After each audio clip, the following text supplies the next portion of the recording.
Hello.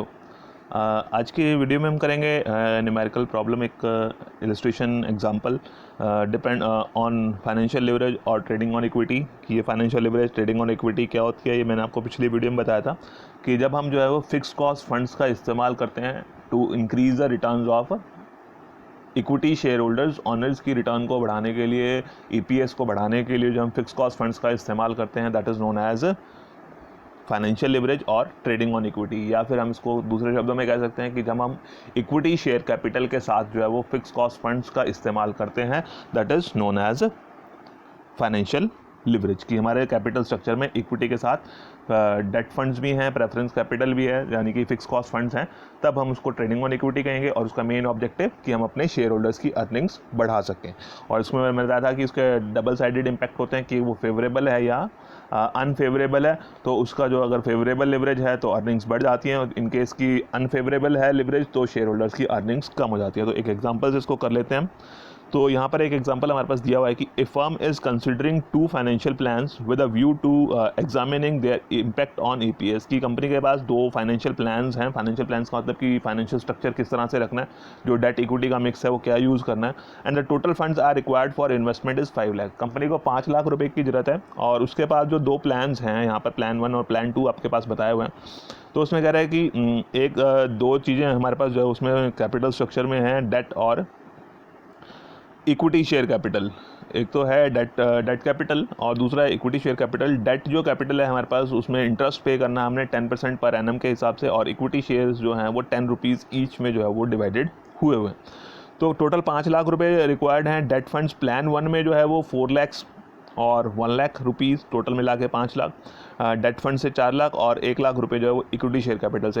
And plan 2 में जो date funds हमने लिए हैं वहाँ पर हमारे पास डेट फंड जो है वो 1 लाख रुपीज़ और इक्विटी शेयर कैपिटल जो है वो 4 लाख। तो यानी कि यहाँ पर जो है वो अगर देखें तो प्लान 1 में जो है वो फर्म जो है वो मोर लिवर्ड है, ज़्यादा लिवरेज का इस्तेमाल किया गया है, डेट फंड्स का ज़्यादा इस्तेमाल किया गया है। और प्लान 2 जो है वो थोड़ा सा कंजर्वेटिव है, और जिसमें जो है वो डेट फंड्स का कम इस्तेमाल किया गया है। टोटल कैपिटल स्ट्रक्चर के कंपैरेटिवली देखें तो यहाँ पे 20-80 की रेशो है, यहाँ पे 80-20 की जो है वो रेशो है डेट इक्विटी की, 80 और 20।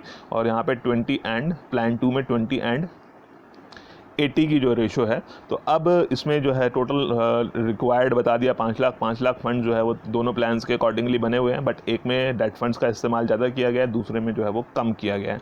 तो पहला वाला प्लान जो है वो ज़्यादा लिवर्ड फर्म होगी, और दूसरे वाले प्लान से जो है वो लिवरेज कम हो गया। नंबर ऑफ इक्विटी शेयर्स, तो यहाँ पे 1 लाख हैं, 10 रुपीज़ का ईच, यानी कि 10,000 शेयर्स कंपनी को इशू करने पड़ेंगे, और इस प्लान के अकॉर्डिंगली जो है वो 40,000 शेयर्स इशू किए जाएंगे। The earning before interest and tax are assumed as 75,000, 40,000, 1,25,000। The rate of tax be taken as 50% and comment. तो आपको जो है वो डिफरेंट इबिट लेवल्स जो है वो दे दिए हैं earning before interest and tax, यानी कि इबिट। तो वो डिफरेंट ऑपरेटिंग प्रॉफिट्स के लेवल आपको दे दिए कि अगर इतना होगा, एक नॉर्मल लेवल है, उससे कम हो जाता है तो क्या इम्पैक्ट पड़ेगा, और अगर वो बढ़ जाता है तो क्या इम्पैक्ट पड़ेगा। तो इसको हमने स्टडी करना है। टैक्स रेट 50% है, उसके बेसिस पर हमने कमेंट करना है। तो सबसे पहले हम जो है वो 75,000 के लिए कैलकुलेशन कर लेते हैं कि हमारे पास जो है वो 75,000 का ईबिट है, और उसके बेसिस पर अर्निंग पर शेयर हम कैलकुलेट करेंगे। अल्टीमेटली जो है वो इम्पैक्ट हमने यहाँ पे इसमें क्वेश्चन में भी कहा गया है कि आपने इम्पैक्ट देखना है अर्निंग पर शेयर के ऊपर, या अदरवाइज भी जो है हमें अगर देखना है कि कौन सा प्लान सुटेबल है। तो मेन ऑब्जेक्टिव क्या है कि हमने अर्निंग पर शेयर यानी कि अर्निंग शेयर होल्डर्स की अर्निंग्स को इंक्रीज़ करना है। तो हम यहाँ पर जो है वो ईपीएस का ही एनालिसिस करते हैं। तो 75,000 के ऊपर अगर हम देखते हैं तो क्या कह रहा है कि इबिट जो हमारे पास था वो 75,000 था। प्लान 1 होगा, प्लान 2 होगा, दोनों में ही केसेस में जो है वो आपका इबिट जो है वो 75,000 ये स्ट्रक्चर हमने बना लिया। तो यहाँ पे हम जो है वो जो भी पर्टिकुलर्स हैं वो यहाँ पे लिख देंगे। दूसरी तरफ प्लान 1 के लिए कैलकुलेशन कर लेंगे, और एक तरफ जो है वो प्लान 2 की कैलकुलेशन कर लेंगे। तो सबसे पहले इबिट से शुरू करना है। इबिट हमारे को दिया हुआ था earning before interest and tax, short में जो है वो इबिट कह देते हैं उसको, 75,000 and 75,000। Earning before interest and tax में से सबसे पहले हमने माइनस करना होता है इंटरेस्ट ऑन डेट। तो जो क्वेश्चन है हमारे पास उसमें जो है वो डेट कैपिटल के बारे में बताया गया है कि इंटरेस्ट जो है वो 10% पे करना है। प्लान 1 में जो है वो 4 लाख का 10%, और प्लान 2 में जो है वो 1 लाख का 10%। तो प्लान 1 के लिए हो गया 4 लाख का 10% 40,000, और प्लान 2 में 1 लाख का 10% 10,000। तो अब हमारे पास जो है वो 40,000 एंड 10,000 वो हमने इंटरेस्ट ऑन डेट माइनस किया है इसमें से, लेस इंटरेस्ट ऑन डेट। तो डेट फंड्स पे 10% इंटरेस्ट कैलकुलेट करके हमने जो है वो इसमें से माइनस कर देना। अब इबिट यानी कि earning before interest and tax में से जब आप इंटरेस्ट माइनस कर देंगे, that is earning before tax की। अब इसके ऊपर जो है वो आप टैक्स पे करेंगे इस इनकम के ऊपर, तो ये आपके पास आ गई earning before tax. 75,000 minus 40,000 that is 35,000, और 75,000 में से 10,000 माइनस किया आपके पास बच गया 65,000। ठीक है, देन जो टैक्स रेट है उसके बारे में क्वेश्चन में कहा गया है कि जो आपका टैक्स रेट है दैट इज़ 50%। तो 50% टैक्स रेट है, 50% टैक्स रेट, 50% कैलकुलेट कर लिया। 35,000 का 50% जो है वो 17,500, 65,000 का आपने 50% कैलकुलेट किया 32,500। अब इसमें से जो है वो टैक्स माइनस कर देंगे, earning before interest, earning before tax में से जो है आपने टैक्स माइनस कर दिया 50%। तो अब आपके पास आ गया earning after interest and tax. क्या आ गया आपके पास? Earning after interest and tax. ये आपने इंटरेस्ट भी पे कर दिया, टैक्स भी पे कर दिया, तो इन दोनों का जो डिफरेंस है दैट इज 17,500, और 65,000 में से 32,500 माइनस करेंगे तो 32,500 आ जाएंगे। इसको earning after interest and tax भी बोल सकते हैं, और this is earnings available for equity share holders, क्योंकि यहाँ पे प्रेफरेंस शेयर कैपिटल के बारे में कोई इन्फॉर्मेशन नहीं है, तो प्रेफरेंस डिविडेंड माइनस करने की जरूरत नहीं है। तो जो भी अर्निंग्स हैं that is all available for equity share holders की। अब आपने क्योंकि जो भी ऑपरेटिंग प्रॉफिट था उसमें से इंटरेस्ट भी पे कर दिया है, टैक्स भी पे कर दिया है, तो उसके बाद जो भी अर्निंग्स बची हैं that is for equity share holders. So this is earnings available for equity share holders. Equity share holders के लिए इतनी अर्निंग्स जो है वो बची हुई हैं, और यहाँ पर जो है इसको हमने निकालना है अगर अर्निंग पर शेयर, तो जो इक्विटी शेयर होल्डर्स के लिए जो अर्निंग्स बची हैं उसको हम नंबर ऑफ शेयर से डिवाइड कर देंगे तो अर्निंग पर शेयर आ जाएगा। तो यहाँ पर क्वेश्चन में हमारे पास जो है वो नंबर ऑफ इक्विटी शेयर जो है वो प्लान 1 में 10,000 दिए हैं, और प्लान 2 के अकॉर्डिंगली जो है वो 40,000 शेयर्स दिए हुए हैं। तो 10,000 को 10,000 number of equity shares, plan 1 में 10,000 एंड प्लान बी के लिए जो है 40,000। तो अर्निंग जो है वो शेयर होल्डर्स के लिए अर्निंग्स प्लान 1 में जो बची हुई है दैट इज 17,500, और उसको हमने जो है वो 10,000 से डिवाइड किया नंबर ऑफ इक्विटी शेयर्स, तो वो एक शेयर पर जो अर्निंग आ गई है दैट इज 1.75। मतलब ईपीएस का फॉर्मूला आपको पता होगा पहले से ही, ईपीएस अर्निंग पर share that is equal to earnings available for equity share holders divided by number of equity share. तो this is earnings available for equity share holders 17,500, और नंबर ऑफ इक्विटी शेयर जो है वो 10,000 question में दिए हुए हैं, इसको इससे डिवाइड करेंगे तो आपके पास 1.75 रुपीज़ जो है वो अर्निंग पर शेयर प्लान 1 के अकॉर्डिंगली आ गया। व्हेन EBIT इज 75,000, और प्लान 2 के लिए अगर हम कैलकुलेट करते हैं तो 2,500 जो है वो अर्निंग शेयर होल्डर्स के लिए बची हुई थी, और उसको हमने 40,000 शेयर्स उस केस में हमारे पास हैं, तो इसको इससे डिवाइड करेंगे तो आपके पास जो है वो 0.81 आ गया। तो प्लान 1 यानी कि जो लिवर्ड फॉर्म है उस केस में जो है वो इस लेवल पर क्या है, अर्निंग पर शेयर ज़्यादा है, और इस लेवल पर मतलब इस प्लान में जो है वो अर्निंग पर शेयर जो है वो कम आ रहा है। और दूसरा हमने कैलकुलेट करना था जब वो अर्निंग पर शेयर EBIT जो है वो 40,000 है, उसके ऊपर देख लेते हैं कि अब EBIT 75,000 था तो प्लान 1 में जो है वो ज़्यादा फ़ायदा था, प्लान 2 में कम था। बट दूसरी तरफ अगर जो है वो EBIT 40,000 है तो उस केस में जो है वो क्या रहेगा, EBIT जो है वो 40,000, सेम स्ट्रक्चर हमने बना लिया प्लान 1 प्लान 2 के लिए, और सबसे पहले EBIT से शुरू किया। EBIT जो है वो 40,000 और 40,000 हमने जो है वो दोनों प्लान्स के लिए लिख लिया। Then interest on debt minus करना है। इंटरेस्ट ऑन डेट जो है वो प्लान 1 के लिए 10% 40,000, और प्लान 2 में 1 लाख का 10%, 1 लाख का 10% हो जाएगा 10,000। तो 40,000 एंड 10,000, तो 40,000 एंड 10,000 हमने माइनस कर दिए, तो less interest on debt 40,000 and 10,000 minus कर दिए। अब earning before interest, earning before tax कितना आ जाएगा, 40,000 माइनस 40,000 दैट इज़ निल, और यहाँ पे 40,000 में से 10,000 माइनस किए तो 30,000 जो है वो हमारे पास बच गया। टैक्स कितना पे करना है, टैक्स रेट आपको पता है 50% दिया हुआ है क्वेश्चन में, तो जब हमारे पास इनकम नहीं है टैक्स कुछ नहीं पे करेंगे। यहाँ पे 30,000 की इनकम है, 15,000 आपने टैक्स पे कर दिया, और earnings after interest and tax कुछ भी नहीं बचेगा, जब है ही नहीं था तो टैक्स भी नहीं दिया, तो अर्निंग्स कुछ भी नहीं बची हैं शेयर होल्डर्स के लिए, और यहाँ पर जो है वो शेयर होल्डर्स के लिए अर्निंग्स बच गई हैं 15,000 रुपीज़ की। तो this is earnings available for equity share holders. तो आपने यहाँ पे इसको earnings available for equity share holders भी लिख सकते हैं, और earnings after interest and tax भी लिख सकते हैं। तो यहाँ पे प्लान 1 में निल है, और प्लान 2 में जो है वो 15,000 है। Number of equity shares question में दिया हुआ था हमारे पास, प्लान 1 में जो है वो 10,000 है, और प्लान 2 में जो है वो नंबर ऑफ इक्विटी शेयर्स जो है वो 40,000 है। तो 10,000 और 40,000, अब यहाँ पे अर्निंग्स ही नील हैं, तो नील 0 से डिवाइड करेंगे तो उनके लिए जो है वो अर्निंग्स नील ही बची हैं। बट प्लान 2 में अगर देखा जाए तो 15,000 डिवाइडेड बाय 40,000 और उससे जो है वो अर्निंग्स उनके पास बची हैं 0.375। इन केस की हम कह रहे हैं कि इबिट कम हो गया, यानी कि रेट ऑफ रिटर्न कम हो गई है, ऑपरेटिंग प्रॉफिट कम हो गया, तो उसकी वजह से इस प्लान में अगर हम देखते हैं जो फॉर्म लिवर्ड फॉर्म थी उसका अर्निंग पर शेयर तो नील ही हो गया है, यानी कि जितनी अर्निंग्स थी सारी की सारी आपकी इंटरेस्ट में चलेगी, शेयर होल्डर्स के लिए कुछ नहीं बचा। बट यहाँ पर क्या है कि आपकी अर्निंग्स अगर कम भी होगी थी तो भी उसके बावजूद भी जो है वो शेयर होल्डर्स को इतनी जो है वो EPS अर्निंग पर शेयर जो है वो इतना उनके पास बच गया।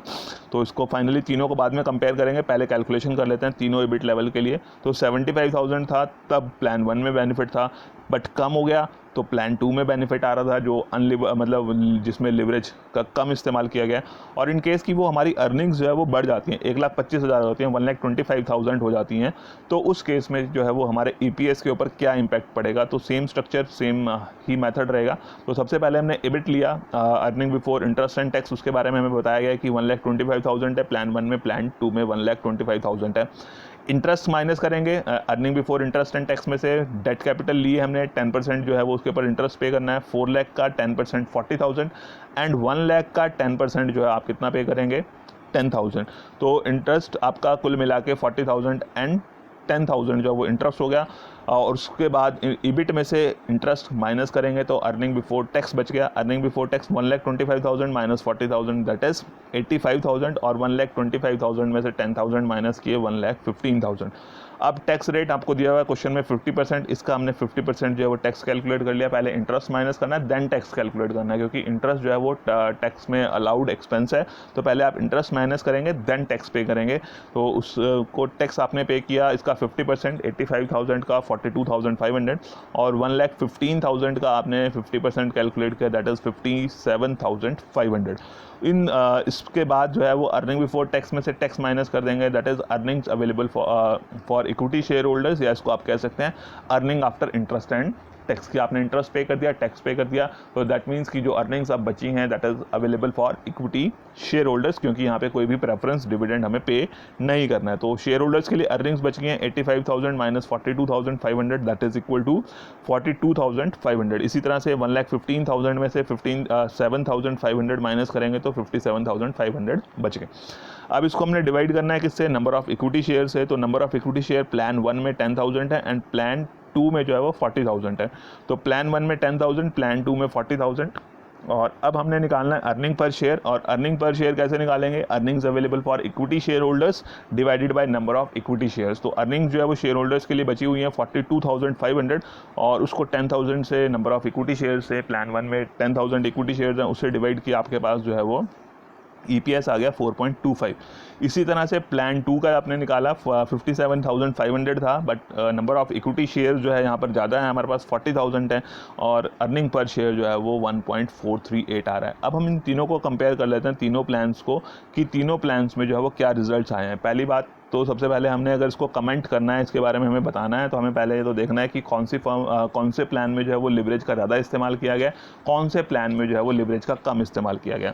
तो प्लान 1 जहाँ पे डेट कैपिटल का ज़्यादा इस्तेमाल किया गया है, डेट फंड्स का ज़्यादा इस्तेमाल किया है, डेट फाइनेंसिंग ज़्यादा यूज़ किया है कंपैरेटिवली इक्विटी शेयर कैपिटल के, दैट मीन्स कि ये प्लान जो है वो लिवर्ड फॉर्म है, लिवर्ड फाइनेंशियल प्लान है।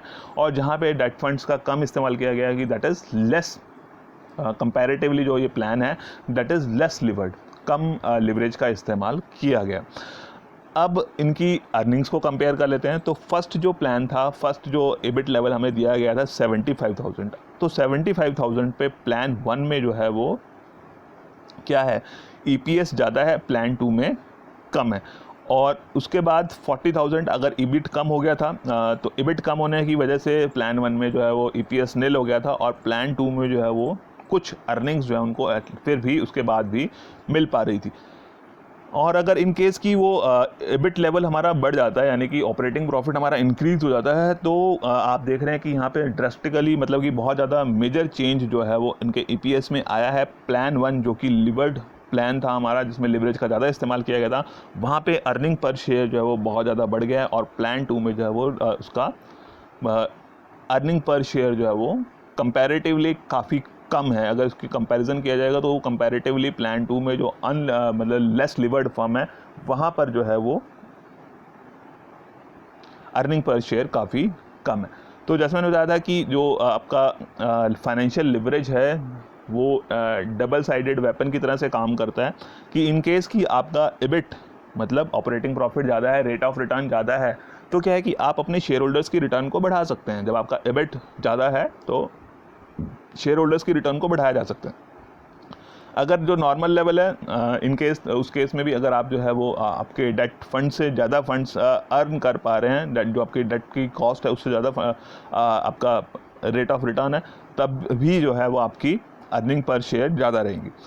और इन केस की आपका इबिट लेवल कम हो जाता है और अगर वो लॉस में चला जाता है तो उस केस में जो है वो आपका लॉस अल्टीमेटली और ज़्यादा बढ़ जाता है और शेयर होल्डर्स को जो है वो का जो लॉस पर शेयर है वो बढ़ जाएगा। अब यहाँ पे जो है वो फर्म प्लान 1 जो है वो ज़्यादा लिवर्ड थी, प्लान 2 ज़्यादा इक्विटी का इस्तेमाल कर रही थी, लेस लिवर्ड फर्म थी। तो यहाँ पर लेस लिवर्ड होने की वजह से अर्निंग्स कम होने के बावजूद भी जो है वो शेयर होल्डर्स के लिए कुछ बच गया था। बट ये जो प्लान 1 था, फर्म ज़्यादा लिवर्ड थी, इसलिए जो अर्निंग्स थी मैक्सिमम अर्निंग्स इनकी डेट फंड्स को पे करने में चलेगी, शेयर होल्डर्स के लिए कुछ भी नहीं बचा। और इन केस की अर्निंग्स जो है 40,000 की जगह अगर 30,000 हो जाती या लॉस में चला जाता तो फिर और जो नुकसान है वो शेयर होल्डर्स का अल्टीमेटली लॉस जो है वो और ज़्यादा बढ़ जाता। बट इसमें जो है वो फिर उतना एक्स्ट्रा नुकसान जो है एक्स्ट्रा लॉस जो है वो शेयर होल्डर्स का नहीं बढ़ेगा क्योंकि फिक्स्ड बर्डन उतना ज़्यादा नहीं है। तो इस तरह से जो हम इसको फाइनेंशियल लिवरेज को एक्सप्लेन कर सकते हैं कि जिसमें जो है दैट डिपेंड्स कि उसका इम्पैक्ट फेवरेबल है या अनफेवरेबल है। मेन ऑब्जेक्टिव हमारा फेवरेबल ही रहता है कि हम इसको जो है वो फेवरेबल रखें कि रेट ऑफ रिटर्न ज़्यादा रहे, कॉस्ट ऑफ डेट जो है वो कम रहे, कि अगर 10% का इंटरेस्ट पे करना पड़ा तो हमारे रिटर्न 11, 12, 15, 20 की उससे ज़्यादा ही रहे रेट ऑफ रिटर्न, तो उसमें क्या है कि EPS इंक्रीज़ हो जाएगा। बट अगर इससे कम रह जाती है तो फिर जो है वो अल्टीमेटली शेयर होल्डर्स को नुकसान उठाना पड़ता है। तो यहाँ पे आपने देख लिया है डिफरेंट इबिट लेवल्स के लिए प्लान 1 और प्लान 2 में जो है वो रिटर्न्स का क्या इम्पैक्ट पड़ रहा है। तो ये है कि जब हमारे को पता है कि अगर हमारी इबिट जो है वो बढ़ेगी या ज़्यादा है, रेट ऑफ रिटर्न ज़्यादा है, कंपैरेटिवली ज़्यादा है, तो हम जो है वो प्लान कर सकते हैं कि हम जो है वो अपने फाइनेंशियल प्लान में डेट फंड्स का ज़्यादा इस्तेमाल करें और अल्टीमेटली अपने शेयर होल्डर्स की अर्निंग्स को बढ़ा लें। बट अगर हम श्योर नहीं हैं कि हमारी अर्निंग्स कितनी रहेंगी, उसमें फ्लक्चुएशंस हैं, डेविएशंस हैं और उसमें कम होने के चांसेस हैं, तो फिर हमें जो है वो देखना पड़ेगा कि किस लेवल तक जो है हम डेट फंड्स का इस्तेमाल कर सकते हैं, क्योंकि अदरवाइज़ ज़्यादा डेट फंड्स का इस्तेमाल करने से हमारी जो है वो अर्निंग्स पर शेयर के ऊपर नेगेटिव इम्पैक्ट भी पड़ सकता है। तो आज की वीडियो में इतना ही है। ओके, आई थिंक कि आपको समझ में आ गया होगा कि किस तरह से जो है वो इम्पैक्ट को हम स्टडी कर सकते हैं, रिजल्ट्स देख सकते हैं।